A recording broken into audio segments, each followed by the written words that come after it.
us. Bravely we prove in our striving, trudging together each day. Where there's a will, there's a way.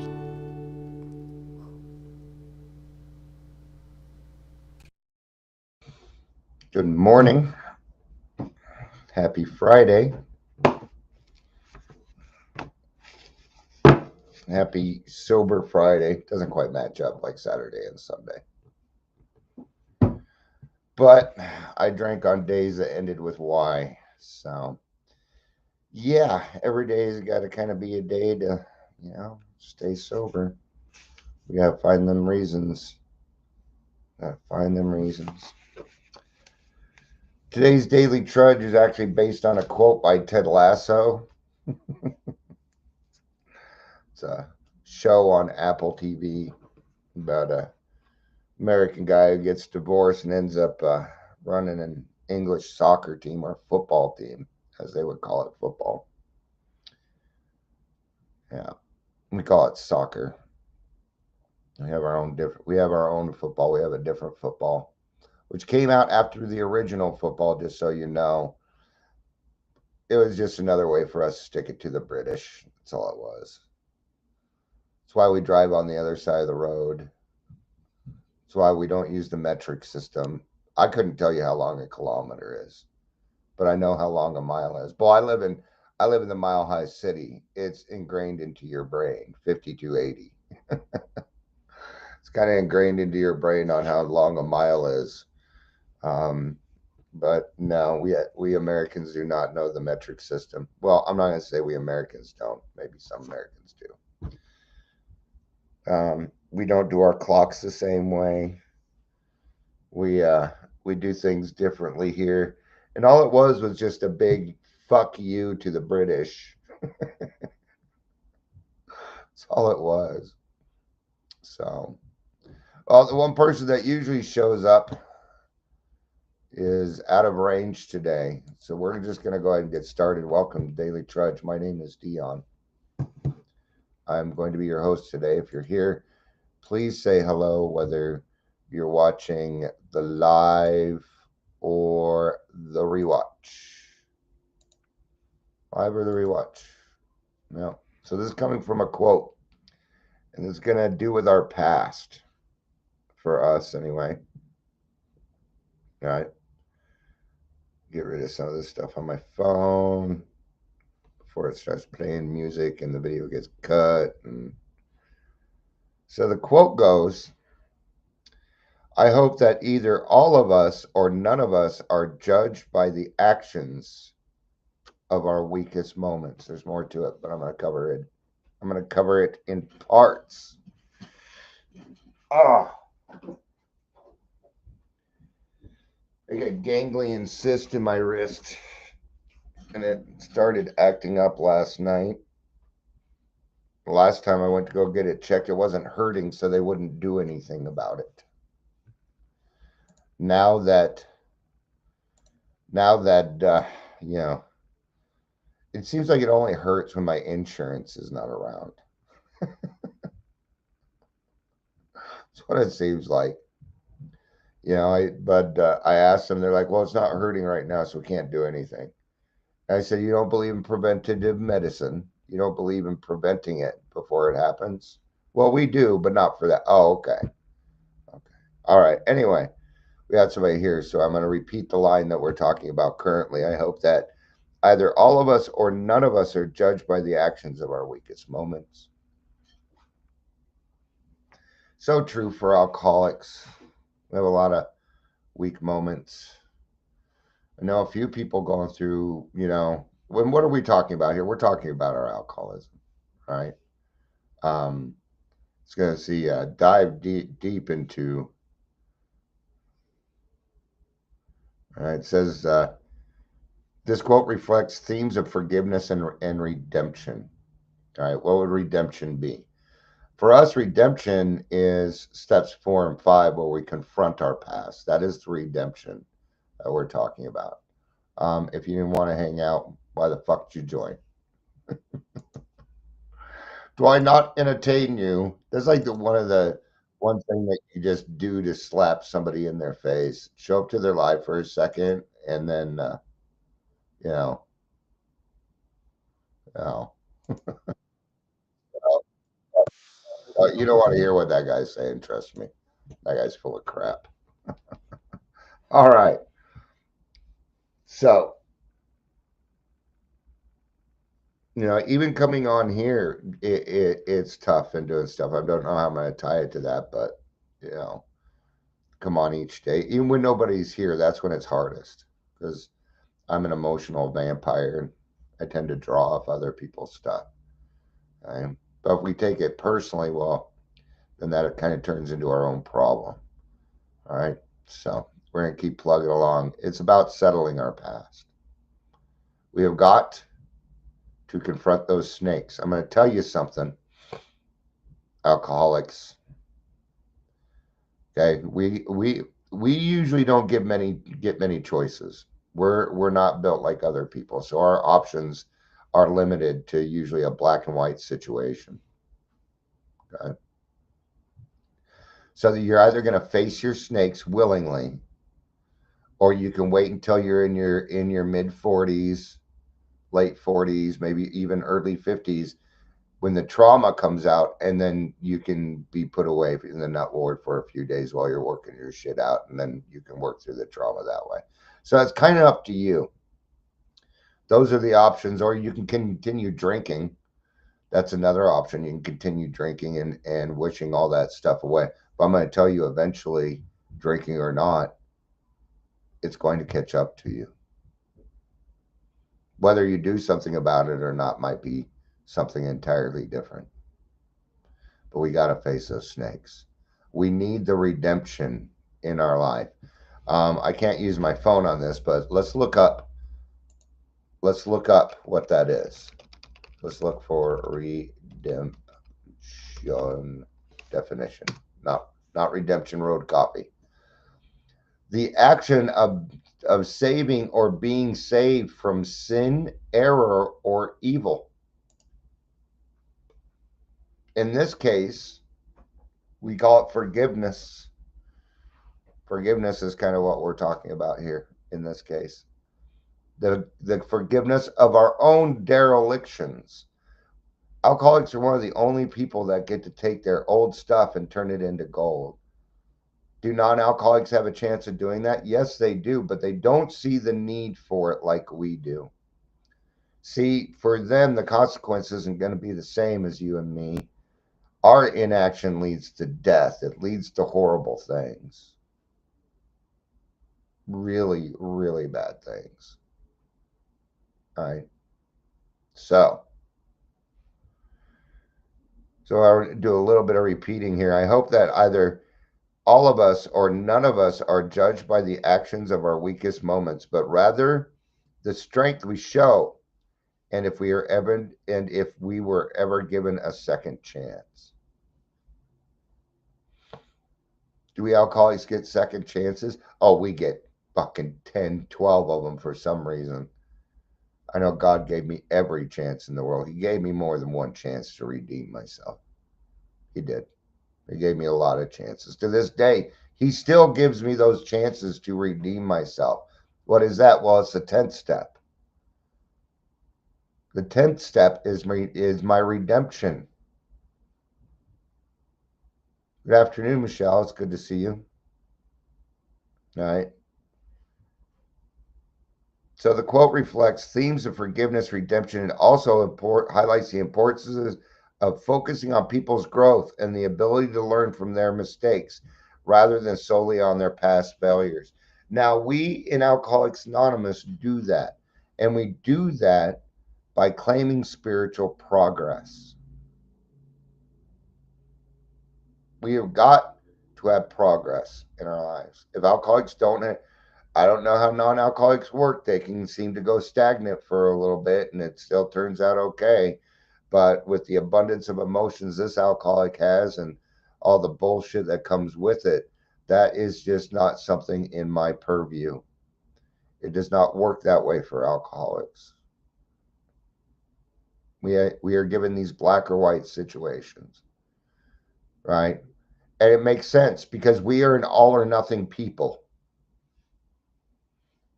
We're extremists. This stuff can't be helped. So what did we do? So we replaced things. I am still a selfish fuck. But my selfishness was misplaced before. And now I utilize the proper use of the will. Right? Now my selfishness is, well, let's just put it plainly. Now my selfishness is shoving bullshit down people's throats. No, I'm just kidding. I'll confront. I have a problem with that. People seem to run from it, but then I know, at least I know where I stand. At least then I'm going to know where I stand. But what I will not do is this. I will not judge you by your past actions. I am only going to judge you by your current actions and what I am seeing. I have no right to even judge your past actions. I don't. But I understand your past actions. Right? The thing is, you know, when you are a bullshitter all your life, you can see bullshit. That's how it works. Right? I actually just posted that on somebody's here's the big one going around right now, because see, all the money for recovery is gone, but the money for families is still around. So now they're going after families, and they're cutting down the alcoholic in order to get to that. And that's bullshit. It's a lie. It's a fallacy. And they're missing a whole part. There was one that said here's 5 signs you might be married to an alcoholic. I'm like, here's a 6th one. You were raised in an alcoholic family and you learned how to be a codependent, and now you attract alcoholics. Let's get down to cause and condition here. Let's get down to the root of the problem, because that's the truth. That's the fact. And I guarantee it. I guarantee it. 98% of the time, that's it. Not always. Not always. But the codependent is sick way before they meet the alcoholic. That's why the alcoholic tends to stay sicker for longer, because the codependent's really good at helping them stay sick. It takes 2 to tango, my friends. Does that mean that the problem lies on the codependent? No. Does it mean that the problem solely lies on the alcoholic? No, either. No. It's not how it works. Alcoholics have codependency problems. I do. Yesterday, somebody asked me to do something not legal. Not legal. And I had a hard time, but I told them, no, I'm sorry, I can't do that. I can't do that. Person that I was with said, I'm glad you said something, because I would have done it. I'm like, yeah, we're growing. Don't worry. Because I have codependency issues. I want people to feel better because I know what it's like to feel that way. I know what it's like to feel the shame, the blame, the fucking guilt based on a slip. I know it very well. And I don't want other people to feel that way. But that is not my choice. It is something that I am powerless over. I might be able to make that. I might be able to give them some hope. But if I have not created redemption in my life, if I have not settled my past, it's not going to work. Hi, Claire. It's good to see you. So I'll repeat the line that we're talking about. I don't know if anybody here is a Ted Lasso fan or not. I love Ted Lasso. The guy that plays him, he's fucking great. I forget his name. Well, his name's Ted Lasso. right? It says, I hope that either all of us or none of us are judged by the actions of our weakest moments, but rather the strength in which we show when and if we're ever given a second chance, right? And you see it a lot. You see it in videos, people recording other people at their weakest moments, putting it on for likes or loves. It's actually quite disgusting. There's consequences to that too, by the way. There's consequences to that. And they will find out that one day what's going to happen is somebody's going to record them at their weakest moment and post it.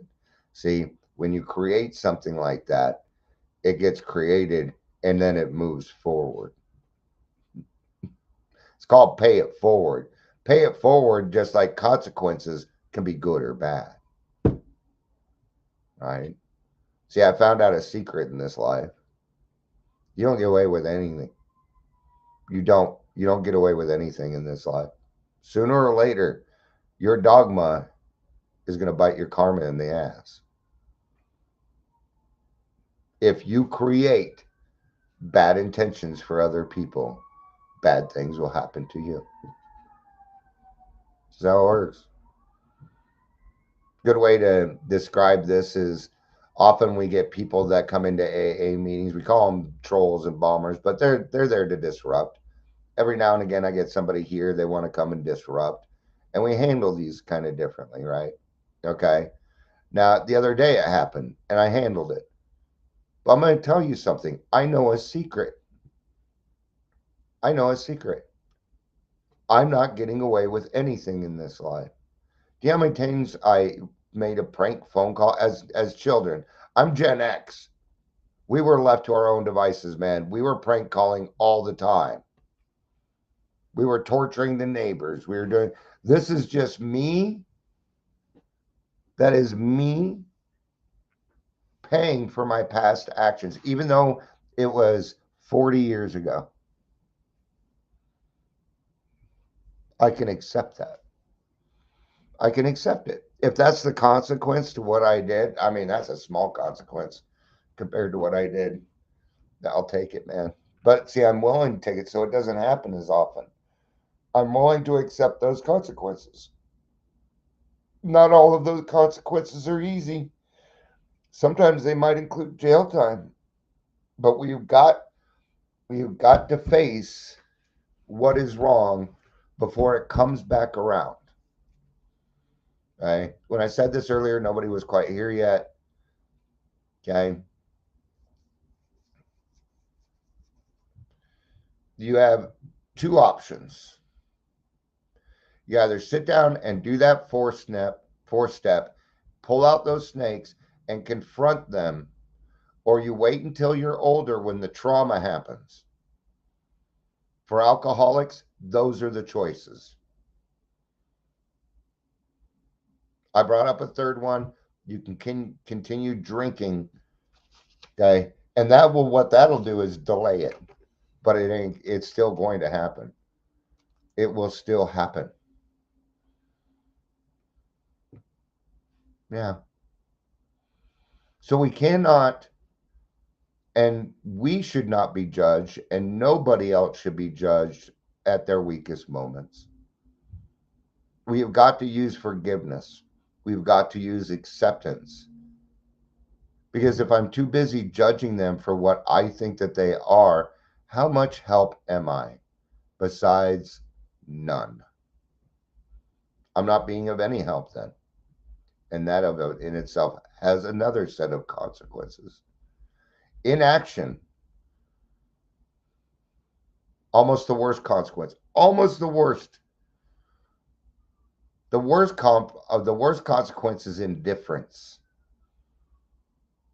We call it, because we're alcoholics, the fuckets. That's what we call it. You ever been in the fuckets with your drinking? Worse, and that's when the worst consequences came. That's when the DUI happened.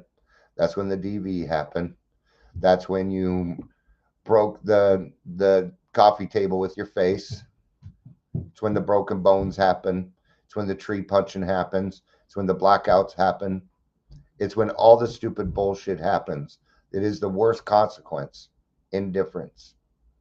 It means I don't care what happens to anybody else. That's what it means, including me. It's sad, and it's a hard truth to face. But alcoholics in their cups are dangerous creatures. We're dangerous people who should be locked up. We should. I don't think jail's the answer.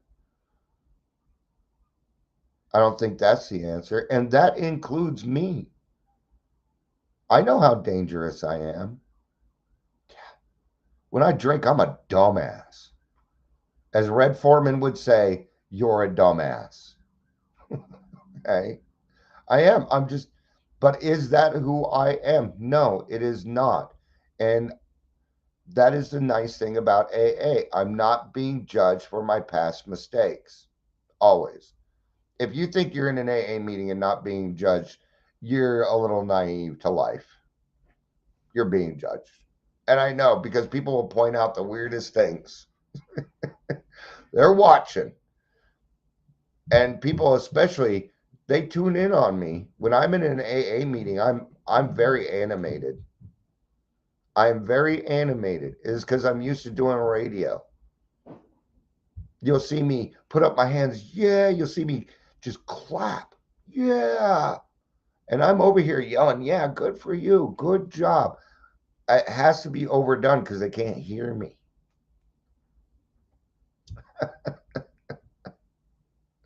I overdo it on purpose. Well, kind of. It's also kind of who I am. Right? Maximum service with my mouth shut. Yeah, even while Dion's keeping his mouth shut, he can't keep his darn mouth shut. That's the nice way of saying it. Thanks, Clara.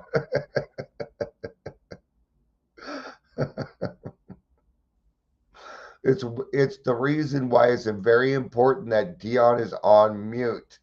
Because even then I get a little judgy. I'll be listening to somebody and I'm like, oh, here we go again. Okay, Dion, you're gonna have to accept this. And I say this shit out loud. I talk to myself often. I am always talking to myself. I can't go 10 minutes without making some kind of noise, whether it is singing, stimming, something. Yeah, I talk to myself often. My wife's always like, what? I'm like, I'm not talking to you. I mean, I'm talking to you. I'm not mad at you, but I wasn't in that situation. I wasn't speaking to you. I was talking to myself, just figuring something out. So what I started doing is I created just a different tone for when I'm talking out loud to myself so it doesn't confuse my wife. But my wife's the only person I really talk to myself around. I don't do that around other people. I don't need people fucking calling places and ambulances and putting me on a 72-hour hold. No. Ain't gonna happen. Ain't gonna happen. Broccoli, I don't like it. Never did. Never will. I haven't done that one in a while. Broccoli, it's disgusting. I don't like it. Can you name the president? Can you name the president? I'll give you a hint. It was the father, not the son. I'll give you that hint. I'm trying to remember his name, just so you know. I can see it in my face. It's not Bill Clinton. That's not it. It was the one right before Bill Clinton. I can see his face and everything, but I can't remember. All right, somebody here is they're gonna post it. All right. So what else can we say? What else can we say about this? Let's look at it one more time and wrap it up. I hope that either all of us or none of us are judged by the actions of our weakest moments. I think I pretty much covered that. I was almost in Bush. Thank you. Thank you. Bush Sr. He didn't like broccoli. He was not a fan of broccoli. All right. So anyway, But we really didn't cover this, but rather the strength that we show when and if we're ever given a second chance. And isn't that Alcoholics Anonymous for you? Isn't that, we're given a second chance to show who we really are, the potential that we actually have? I don't know how many times I've worked with somebody and their job, their place of employment was like, hey, you know what, we would rather help you out than let you go. They help them out. That alcoholic, that person that they helped, will feel forever indebted to that company, and they will get everything from that person. They will be the hardest worker there, and they won't care if the trash needs to be taken out or if they're holding a corporate event. They will do it with the best enthusiasm that they can. Even if they are the CEO, they will walk around and clean the bathrooms and shit. They will just feel indebted. Alcoholics are some of the best workers out there when we are not in our cups. The big if, right? But I don't know of any other mental illness where such a drastic thing in emotional displacement has happened. A new set of morals, a new set of thoughts, a new set of ideas. I don't know of any other disease that does that, including all the other addictions. We are bodily and mentally different from our fellows. That includes the other addictions. Some of us might be dually addicted, but you have what is called a drug of choice. That's what we're working on, your drug of choice. Everything else is a gateway to that. And alcohol sometimes can be that. Maybe you have a heroin user. They're like, well, I don't want to use heroin, so I'm going to use alcohol. Is that person alcoholic? No. What they're doing is, what alcohol is going to do is it's going to lower their inhibitions like it does with everybody in the world. And then you're going to go do heroin. That's the problem with it. Lowers the inhibitions. Right. But if I would say, okay, I'm going to put two drugs on the table, alcohol and heroin, which one do you want? And they say heroin, there's your idea. There you go. Drug of choice. There's usually one. We have a drug of choice. Might be even a drug of choice at the moment. See, addiction to drugs is different because there's levels. There, maybe they start at oxy and go to heroin, and then the actually, I think heroin's the hardest one. I see. I don't know. I've never done any of it, so I don't know. Alcoholism is the only disease that you can have that you come out a better person when treated.